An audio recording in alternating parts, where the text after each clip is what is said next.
How'd the discussion go with Paul? How long did, his mind's pretty much made up by the time you talked to him, I take it? Paul's conversation went really well. We talked about a lot of different things.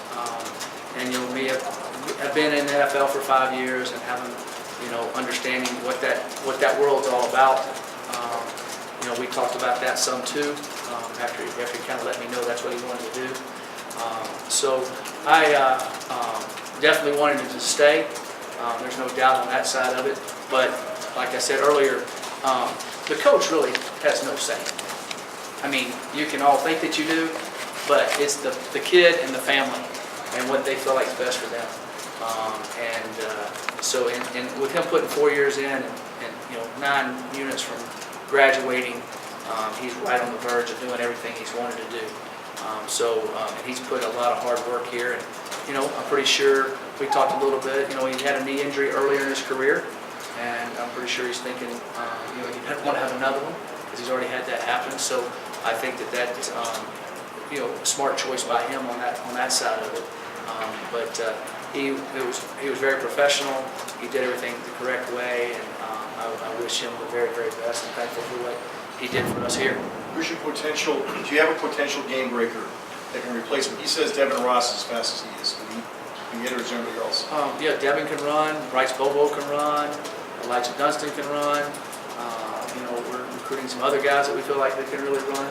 So we're working on all of that, and the thing that they've got to go do it on the field like Paul did, and that's our job to coach them well. It's our job to get them in the right position to be able to make some plays, and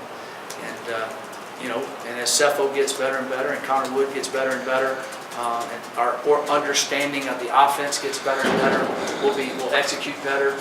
So we'll have opportunities to make other plays. And Nelson Spruce is pretty good too, he had some big plays this year. So we'll just keep working at it and keep going from there. How many scholarships will you be working with in this recruiting period? Well, one more now. It's all up in the air a little bit right now, but we see right around 19 to 20 at this point in time. So we're looking at all different. There are always a million different scenarios that go into that,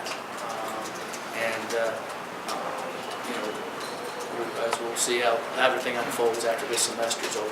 I know it's only, well, you just maybe answered that. I know it's only 2 days removed, but do you see any more attrition? I don't know. I haven't had anybody else, come by and just, like in Paul's situation or anything like that. But I don't foresee a lot of attrition. There's always going to be a guy or two that maybe not playing as much as he would like and like to transfer down and play. Yeah. That's natural in today's football. There might be an older young guy that after he goes through spring practice is a fifth-year senior that doesn't see himself playing as much as he would like. I've always had those guys come in and decide, hey, coach, I'm just going to go ahead and graduate. So those different situations happen as it goes. It just seems like that's always what kind of happens. We got some guys that potentially can replace him down the road, but can you put in perspective how this hurts your offense? Well, today it really hurts our offense if we have to go play a game tomorrow because we're not as prepared. But good players leave everybody's team every year, and of course he's an excellent player. We just got to find a way to fix it and move on. And I think we have guys that can step up. Maybe not just one person, but a couple guys. But then again, there could be one person that steps up and does it too when they get the absolute opportunity to do it.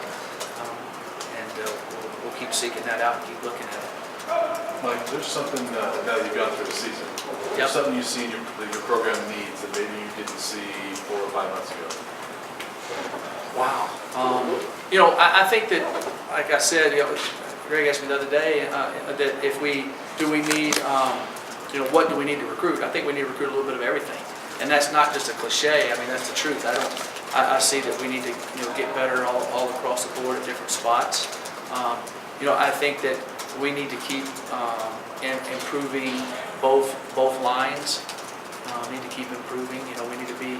We got a little bit. I thought that Josh Tupou, Solis, and those guys the last part of the year really started playing better and better. I mean, Josh had a bunch of tackles, tackle for loss, creating havoc in the backfield Saturday, and did some also in a couple of other games, which he hadn't been doing, which he has the ability to do. I think he's kind of turning over a new leaf. He's in better shape. He doesn't get as tired as quick. He can react.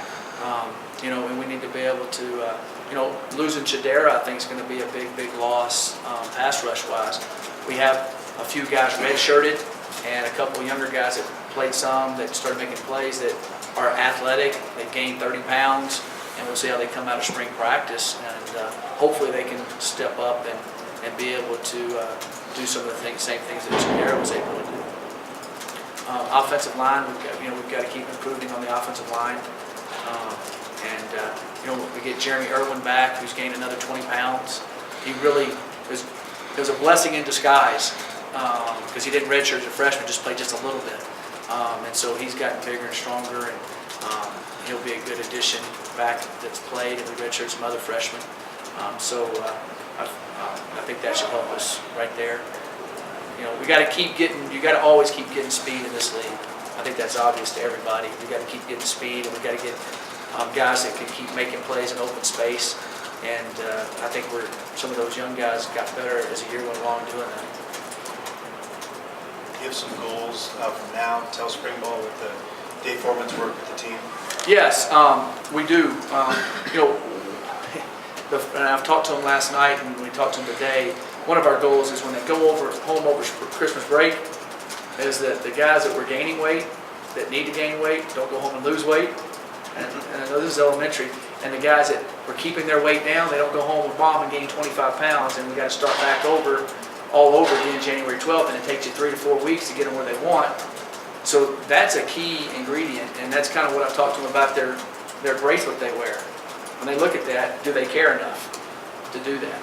And that's hopefully when we come back, I see that hasn't happened, and that'd be a telltale sign to me, you know, how much a lot of those guys do care. And I think they do, but they got to do it when they're away from us also.